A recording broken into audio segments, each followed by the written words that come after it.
Everyone, welcome to magnet brains. मैं रूपाली वर्मा।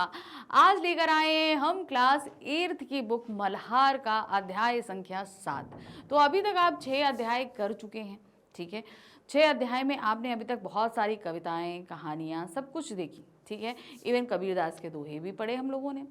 तो आज हम देखने जा रहे हैं फिर से एक कविता, यानी कि चैप्टर नंबर 7 में हमारे पास फिर से एक कविता है। अब ये कविता कौन सी है? मत बांधो। लिखी किसने है इसे? महादेवी वर्मा जी ने। ठीक है, तो आज हम इसी कविता को समझेंगे। ये कविता थोड़ी सी लंबी है, तो इसे 4 स्ट्रैंजा में हमने इसे डिवाइड किया है। चलो देख लेते हैं। कक्षा 8वीं की बुक है मल्हार, इसका अध्याय संख्या है 7 और कौन सा नाम है इसका? मत बांधो, जो कि है एक कविता। कवि से परिचय कर रहे हैं, कवियत्री हैं हमारी कौन? महादेवी वर्मा जी। और फिर हम देखेंगे संपूर्ण व्याख्या। तो चलिए देख लेते हैं। सबसे पहले महादेवी वर्मा जी को आप ऐसे पहचानिए, ये इनकी पिक्चर है। महादेवी वर्मा हिंदी की प्रसिद्ध कवयित्री रही। अब आप ये कहिए कि इन्होंने सिर्फ कविताएं लिखी, तो ऐसा नहीं है कि इन्होंने काव्य और गद्य दोनों में काम किया है। इनकी गद्य आधारित बहुत सारी, अभी आप आगे चल के पढ़ेंगे, जिनमें आपका क्या कहते हैं जो है गिल्लू, एक आपने पढ़ेंगे आप आगे गिल्लू चल के। ठीक है, उनकी है बहुत इतनी अच्छी अच्छी कहानियाँ उन्होंने प्रस्तुत करी हैं कि इवन उनको जानवरों से बहुत प्यार था, तो उनके जो पालतू जानवर से उससे रिलेटेड उन्होंने बहुत सारी कहानियाँ लिखी हैं। उनका जन्म 1907 में फर्रुखाबाद उत्तर प्रदेश में हुआ। अब आपको याद रखना पड़ेगा, 1907 में हुआ है, फर्रुखाबाद उत्तर प्रदेश में। उन्होंने बचपन से ही कविता लिखना शुरू कर दिया था। उन्होंने बच्चों के लिए कई सुंदर कविताएं लिखी, जैसे 12 मासा, आज खरीदेंगे हम ज्वाला, अब यह चिड़िया कहाँ रहेगी। उन्होंने गद्य में भी कई रचनाएं लिखी, जैसे मेरा परिवार, अतीत के चलचित्र, स्मृति की रेखाएं। उनके कविता संग्रह हैं निहार, रश्मि, नीरजा, सांध्य गीत और दीपशिखा बहुत प्रसिद्ध हुए। उन्हें भारतीय ज्ञानपीठ पुरस्कार भी मिला। महादेवी वर्मा एक कुशल चित्रकार भी थी और इनका निधन 1987 में हो गया, 1987 में। जैसे कि मैंने बताया कि आप जब धीरे धीरे आगे बढ़ते जाओगे तो आपको बहुत सारी जो है इनकी लिखी आपको मिलेंगी, जैसे 9th में भी मिलेंगी, 10th में भी, 11th में भी, 12th में भी। प्रेमचंद जी और महादेवी वर्मा 2 ऐसे लेखक या कवि रहे हैं, कवियत्री रहे हैं, जिनकी आपको रचनाएं हर एक पाठ्यक्रम में शामिल मिलती ही मिलती हैं। ठीक है, चलिए अब आगे बढ़ते हैं। उनके द्वारा लिखी ये जो कविता है, जैसा कि हमने बताया, इसे हमने 4 प्रसंगों में बांटा है। पहला प्रसंग है, इन सपनों के पंख न काटो, इन सपनों की गति मत बांधो, सौरभ उड़ जाता है नभ में, फिर वह लौट कहाँ आता है, बीज धूली में गिर जाता जो, वह नभ में कब उड़ पाता है। तो कविता आप पढ़ो, अर्थ उससे पहले कविता की लाइनें आपको पता होनी चाहिए। तो यहाँ पर देखिए पहले क्या दिया है, इन सपनों के पंख न काटो, इन सपनों की गति मत बांधो। अब देखिए, सपने जो ड्रीम्स होते हैं, ये क्या होते हैं? हमारे बहुत बड़े बड़े होते हैं। तो जब हम बड़े ड्रीम्स देखते हैं तभी उन्हें अचीव करते हैं, करते हैं कि नहीं? तो वही चीज़ बोला है कि इन सपनों को उड़ने से मत रोको, बड़े बड़े सपने देखो, इनकी गति को मत बांधो। यानी कि जो तुम सपने देख रहे हो, ये मत सोचो कि तुम लिमिटेशन में देखो, बिल्कुल नहीं ऐसे देखना है। तो बड़े बड़े सपने देखो, उनको आगे बढ़ने दो। उसको बताया सौरभ उड़ जाता जब नभ में। सौरभ मतलब क्या होता है? खुशबू। जब फूल की खुशबू आकाश में उड़ जाती है तो क्या वापस लौट के आती है? नहीं। वो क्या, फिर वह लौट कहाँ आती है? एक बार जो उड़ गई तो फिर वो वापस नहीं आती। फिर उसी तरह बोला बीज धूली में गिर जाता है। जब एक बीज पृथ्वी में गिर जाता है, वह नभ में कभी उड़ पाता है? कभी नहीं उड़ पाता, क्योंकि वो तो जब धरती में बो जाएगा तो अंकुरित हो जाता है। तो वही चीज उन्होंने बोला कि सौरभ यानी कि सुगंध उन सपनों की तरह है जिसे हम देखते हैं। वो एक बार उड़ गए तो उड़ गए, फिर वो वापस नहीं आते। यानी कि उन सपनों को तुम्हें सुगंध की तरह बांधना नहीं है, लेकिन हाँ, एक बीज की तरह उन्हें बोना जरूर है, क्योंकि जब हम उन सपनों के लिए संघर्ष करते हैं तभी वे साकार होते हैं। तो सपने देखे ही क्यों जाते हैं?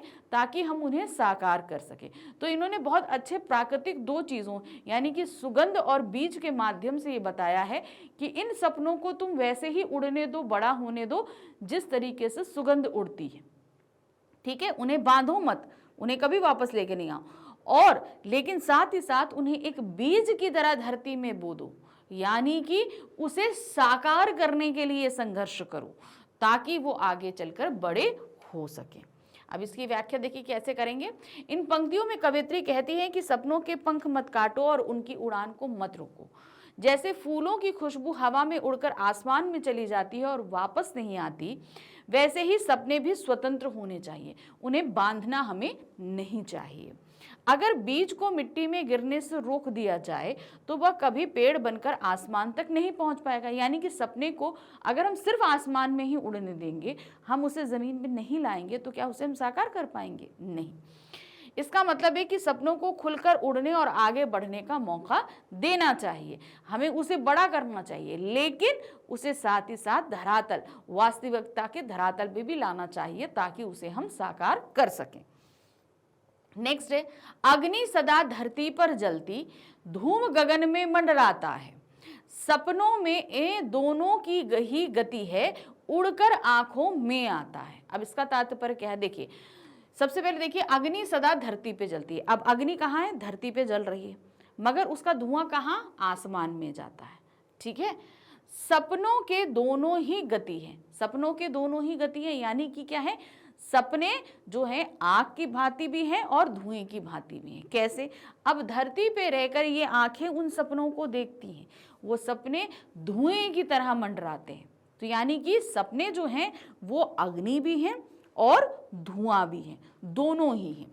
उड़कर आंखों में आता है, और जब ये क्या है? ये उड़कर ही आंखों में आता है। कैसे? मतलब जब हमने वास्तविकता में वो धरती पे रहकर सपने को देखा, एक जलती हुई अग्नि की भांति, और वह एक धुएं की भांति जब उड़ा, तो हमने उसे साकार करने के लिए फिर से अपने आंखों में बसाया। यानी कि एक अग्नि और धुआं दोनों की तरह ही एक सपने की गति होती है, वो काल्पनिक भी होता है और वो वास्तविक भी होता है। इन पंक्तियों में कवित्री कहती है कि सपने धरती से शुरू होकर आसमान तक जाते हैं, क्योंकि हम धरती पे हैं, हम धरती पे रहकर सपने को देख रहे हैं, लेकिन वो आसमान पे क्यों जा रहे हैं? क्योंकि हम इतने बड़े सपने देख रहे हैं। जैसे आग धरती पर जलती है और उसका धुआं आसमान में उड़ता है, वैसे ही सपने भी धरती से उठकर हमारी आंखों में नई चमक लाते हैं। क्या करते हैं? जब उन सपनों को देखते हैं तो वाकई उनको साकार करने की हिम्मत हमारे अंदर जगती है। सपनों में इतनी ताकत होती है कि वे हमें ऊंचा उठाते हैं और नई उम्मीदें देते हैं। वाकई अगर हम सपने नहीं देखें तो शायद आगे बढ़ने की हम कोशिश भी नहीं करेंगे, उनको पाने के लिए हम जद्दोजहद भी नहीं करेंगे, है कि नहीं? तो हमें सपने देखने बहुत ज़रूरी होते हैं। तीसरा प्रश्न है, इसका आरोहण मत रोको, इसका अवरोहण मत रोको, मुक्त गगन में विचरण कर यह तारों में फिर मिल जाएगा, मेघों में रंग और किरणों से दीप्ति लिए भू पर आएगा। अब यहाँ पर क्या कह रहे हैं? इसका आरोहण, आरोहण का मतलब होता है ऊपर चढ़ना, और अवरोहण का मतलब होता है नीचे गिरना। ठीक है, दो चीजें समझिए, इसमें अपोजिट दिया गया है। आरोहण मतलब ऊपर चढ़ना, अवरोहण मतलब नीचे गिरना। इसका आरोहण मत रोको, यानी कि सपनों को ऊपर चढ़ने से मत रोको। इसका अवरोहण मत बांधो, इसे नीचे आने से मत बांधो, मतलब उसको नीचे लाने के लिए मत बांधो। सपनों की बात हो रही है यहाँ पर। मुक्त गगन में विचरण करने दो, मतलब कि इन सपनों को ऊपर उड़ने दो, बढ़ने ही दो। बड़े से बड़े सपने देखो, जितने हो सके उतने बड़े सपने देखो। तारों में फिर मिल जाएगा, यानी कि इतने बड़े सपने देखो जैसे कि तारे हैं। तारे कितनी दूर होते हैं? होते ही नहीं, बहुत दूर होते हैं। इवन आप अगर प्रैक्टिकली इस चीज को देखो तो वो हमारे हमारी गैलेक्सी से भी कहीं बाहर होते हैं कि नहीं होते, हमें दिखाई देते हैं। तो मतलब सपनों को इतना बड़ा करो, इतना बड़ा करो कि वो जाते जाते तारों से मिल जाएं, यानी कि इतने बड़े सपने तुम्हें देखने हैं। मेघों के रंग और किरणों से दीप्ति भू पर लेकर आए, यानी कि ये सपने जब हमारे ऊपर जाएंगे तो क्या होगा? बादलों के से रंग लेंगे और किरणों की रोशनी लेंगे और लेकर तब नीचे आएंगे। तो कहने का तात्पर्य यहाँ पर क्या है? सपने आपको बहुत बड़े बड़े देखने हैं, ऐसे कि जो जितने बड़े होंगे वो उसके अंदर और चीज़ों का एलिमेंट लेकर आएंगे। जैसे मान लीजिए कि अब आपने कोई भी सपना आप देखो, जैसे कि आपने ये सपना देखा कि आपको इंजीनियर बनना है, तो इंजीनियर बनने के लिए तो आप सपना देख रहे हो, लेकिन जब ये सपने और बड़े होते हैं तो इसमें क्या होगा, नहीं हम एयरक्राफ्ट इंजीनियर बनेंगे, एरोनॉटिकल इंजीनियर बनेंगे। तो इस तरीके से सोचोगे ना, इंजीनियर कई फील्ड में होते हैं कि नहीं होते। तो जब हम सपनों को बड़ा करते हैं तो वो और बड़े होते हैं। उसमें मेघों का रंग, जैसे आपने बोला कि मैं इंजीनियर बनूंगा, तो आपने सपना तो देख लिया, लेकिन जब वो सपने बड़े हुए तो उसमें मेघों का रंग मिला। क्या मिला मेघों का रंग, कि भैया हम एयरक्राफ्ट इंजीनियर बनेंगे। फिर और बड़ा हुआ, रोशनी मिली किरणों की, तो उसमें क्या मिला, नहीं मैं एयरोनॉटिकल इंजीनियर बनूंगा। तो इस तरीके से जब आप सपने देखो, उनको बड़ा करते जाओ, तो उसमें आसपास की रोशनी और जो उनकी अच्छाइयां हैं वो भरती चली जाती हैं। इन पंक्तियों में कवयित्री कहती हैं कि सपने को ऊपर उठने या नीचे आने से नहीं रोकना चाहिए। सपने स्वतंत्र होकर आसमान में तारों और बादलों के बीच घूमते हैं। वे बादलों से रंग और सूरज की किरणें से रोशनी लेकर धरती पर लौटते हैं। इसका मतलब है सपने हमें नई प्रेरणा और सुंदरता देते हैं। यानी कि जो हम सपने देखते हैं उसमें और नई नई चीज़ें ऐड होती जाती हैं और हमें नई प्रेरणा मिलती जाती हैं और हम आगे बढ़ने के लिए और संघर्षशील होते जाते हैं। स्वर्ग बनाने का फिर कोई शिल्प भूमि को सिखलाएगा, नभ तक जाने से मत रोको, धरती में इसको मत बांधो, इन सपनों के पंख न काटो, इन सपनों की गति मत बांधो। अब देखिए क्या चाहिए, स्वर्ग बनाने का फिर कोई शिल्प भूमि को सिखलाएगा। तो यहां पर क्या है, अगर हम सपने नहीं देखेंगे तो इस धरती को हम स्वर्ग कैसे बना पाएंगे। शिल्प मतलब क्या होता है, कुछ नया बनाने वाला, ठीक है, नया करना। अब मान लीजिए कि अगर हम सपने नहीं देखेंगे तो हम नई चीजों को अचीव नहीं करेंगे, तो ये धरती स्वर्ग तो बनेगी नहीं, कौन बनेगा। तो ये चीज, स्वर्ग बनाने का फिर कोई शिल्प भूमि को सिखलाएगा। अगर कोई सपना नहीं देखेगा तो फिर इस धरती को भी स्वर्ग कौन बनाएगा। नभ तक जाने से मत रोको, यानी कि इन सपनों को आसमान में मत जाने से रोको, धरती में इनको मत बांधो, क्यों, इनको उड़ने दो। ये उड़ेंगे तभी नए नए बनेंगे, बड़े से बड़े सपने होंगे, साकार होंगे और तब जाके ये धरती स्वर्ग बनेगी।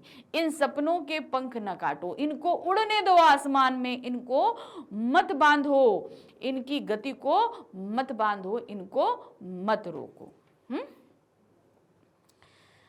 अंत में कवयित्री कहती हैं कि सपने हमें धरती को स्वर्ग बनाने का तरीका सिखाते हैं। यानी कि अब मान लीजिए जो हम सपने देख रहे हैं वो हम खाली अपने लिए तो देख नहीं रहे, हम अगर कुछ समाज में रहकर करेंगे तो समाज भी सुंदर बनेगा।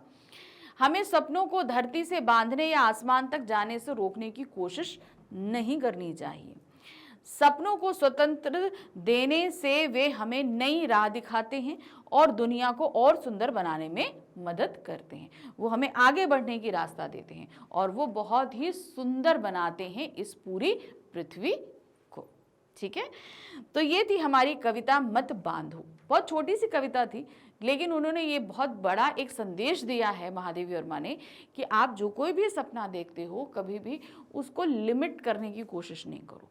जितना बड़ा हो सकते हैं उतने बड़े सपने देखो, क्योंकि जब हम सपने देखते हैं तभी उन्हें साकार करने के लिए हमें प्रेरणा मिलती है और हिम्मत मिलती है।